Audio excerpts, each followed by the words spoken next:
السلام علیکم ورحمت الله تعالی وبرکاتہ. حامد و مسلم بعد یو محترم رور پښتنه کړي د چیرې یو زنانه د واده نه مخکې مړه ده نو جنت کې به د دې د واده ترتیب څنګه وي. جناب محترم دا مسله دلته مونږ ډیره تفصیلا حل کړې و او سره د حوالو مو حل کړې و. که کوم ملګری ته معلومه یو پیدا کوي شي مهرباني دی وکي پکې بیا دې نشر کی مونږ ورته دا ځل عنوان ورکو.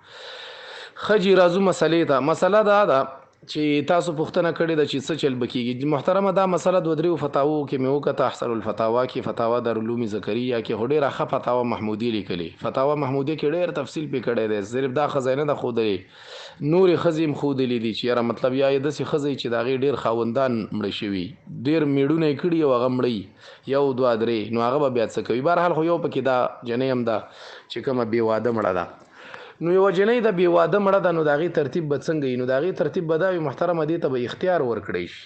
دې ته به وویلی شي چې ډېر جنتیان خو به بې واده مړه نو دې ته به وویلی شي چې لاړه شه وګرځېږه په جنت کې ځان ته جنتي خوښ کړه. بس که دې په کوم یو جنتي واره راغله او هغې ځان ته خوښ کړه نو هغه ته به ور واده کړی شي. خو که په جنتیانو یعنې انسانانو باندې واره را نغله سړي خوښ نه شو نو بیا به الله تبارک وتعالی ورته نر حور پیدا کړي. لکه څنګه چې ښځې حورې دي نو دې دپاره به ذکر من الحور العین نر حور به ورته الله پیدا کړي. بس هماغه ته به ور واده کړي. نو یو مسله خو دا شوه. دویمه مسله تاسو دا کړې ده چې یاره سړو دپاره خو به ډېرې زیاتې حورې وي او د ښځو دپاره به نه وي. دا کار د فطرت خلاف دی. ښځه به صرف یو خاوند کوي. د دې داسې مثال دی لکه یو انجینیر دی هغه یو انجن جوړ کړی پټرولي انجن دی بس هغه به صرف پټرولي که هغې ته د خاورو تیل ورواچي یا ډیزل ورواچي بیا هغه نه چلیږي ځکه هغه انجن جوړ دی ته نه دی. دقرنګې الله تبارک وتعالی فطرت د ښځې دا پیدا کړی چې هغه به یو سړي سره وي. نو ښځه به یو سړي سره وي.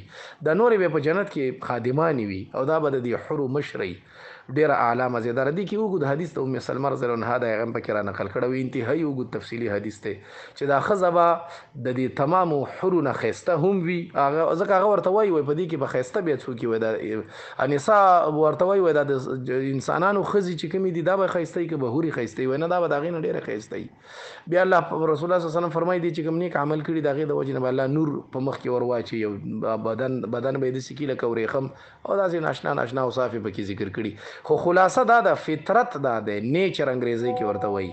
فطرت او نیچر دا دی چې ښځه به یو خاوند لري دا نورې به خادمانې وي او دوه خاوندان به ښځه نه کوي. السلام علیکم ورحمت الله وبرکاته.